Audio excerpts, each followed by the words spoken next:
بسم اللہ الرحمن الرحیم۔ صرف 5 منٹ کا مدرسہ قرآن و حدیث کی روشنی میں 323واں دن 23 ذی القعدہ۔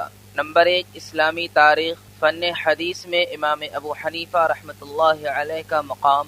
امام اعظم ابو حنیفہ رحمۃ اللہ علیہ نے بڑے ہو کر علم حاصل کرنے کی طرف توجہ فرمائی۔ کوفہ کے بڑے اساتذہ اور ائمہ فن سے علم حاصل کیا، یہاں تک کہ تمام علوم میں مہارت حاصل کر لی۔ فقہاء و محدثین کی ایک بڑی جماعت ان کی مہارت اور ان کے کمال کا اعتراف کیا کرتی تھی۔ احادیث کے حافظ تھے۔ جب کوفہ کے مشہور محدثوں سے حدیثیں پڑھ لی تو پھر مکہ مکرمہ اور مدینہ منورہ کا سفر کیا اور وہاں کے اساتذہ سے علم حدیث حاصل کیا۔ انہوں نے بے شمار محدثین کرام سے علم حدیث حاصل کیا۔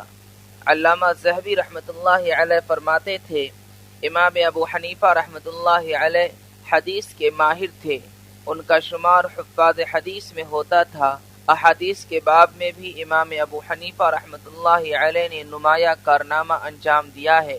پہلے ساری حدیثیں مختلف جگہ پھیلی ہوئی تھی اور ہزاروں جھوٹی حدیثیں حضور صلی اللہ علیہ وسلم کی طرف منسوب ہو گئی تھی۔ سب سے پہلے امام ابو حنیفہ رحمۃ اللہ علیہ نے ہی احادیث بیان کرنے کے شرائط بیان کیے اور احادیث کے مراتب متعین کیے۔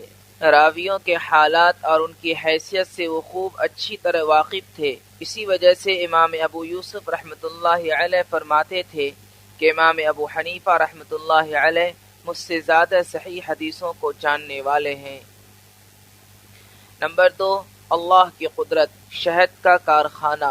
اللہ تعالیٰ نے اپنی قدرت سے انسانوں کی خدمت کے لیے ایک چھوٹی سی مخلوق شہد کی مکھی بنائی جو پھولوں سے رس جمع کر کے چھتوں میں محفوظ کر دیتی ہے۔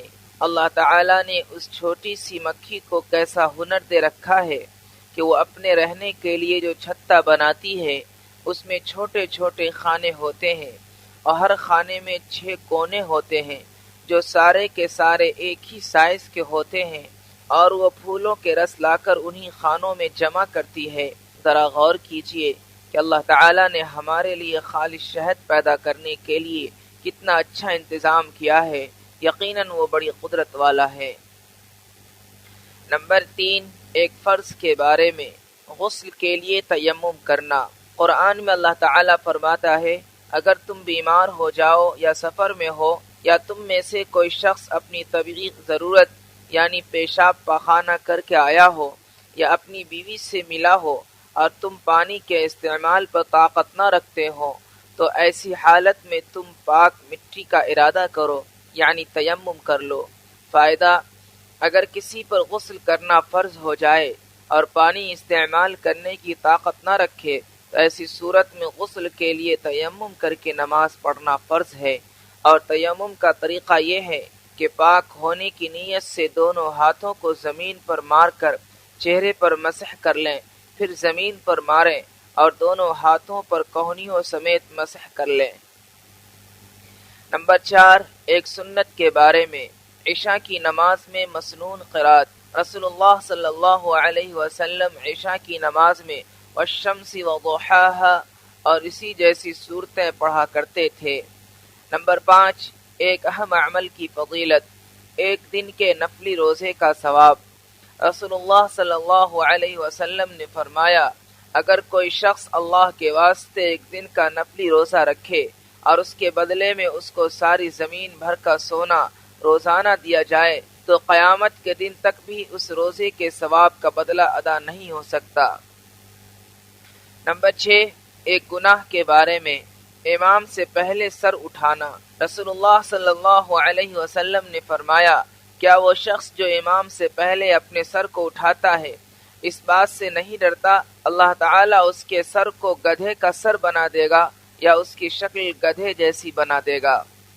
نمبر 7، دنیا کے بارے میں۔ دنیا کا تذکرہ نہ کرو۔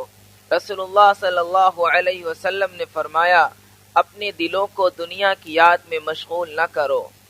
نمبر 8، آخرت کے بارے میں۔ قیامت کے دن لوگوں کی حالت۔ قرآن میں اللہ تعالیٰ فرماتا ہے، جس دن تمام جاندار اور فرشتے صف باندھ کر کھڑے ہوں گے اس روز کوئی کلام نہ کر سکے گا، البتہ جس کو خدا رحمان یعنی اللہ تعالی بات کرنے کی اجازت دے دے اور وہ بات بھی ٹھیک ہی کہے گا، اس دن کا آنا یقینی ہے۔ جو شخص چاہے اپنے رب کے پاس ٹھکانہ بنا لے۔ نمبر 9، طب نبوی سے علاج، جوڑوں کے درد کا علاج۔ رسول اللہ صلی اللہ علیہ وسلم نے فرمایا، انجیر کھاؤ، پھر اس کی اہمیت بتاتے ہوئے ارشاد فرمایا، اگر میں کہتا کہ جنت سے کوئی پھل اترا ہے تو یہی ہے، کیونکہ جنت کے پھلوں میں گٹھلی نہیں ہے اور انجیر کا یہی حال ہے، لہذا اسے کھاؤ، اس لیے کہ یہ بواسیر کو ختم کرتا ہے اور جوڑوں کے درد میں مفید ہے۔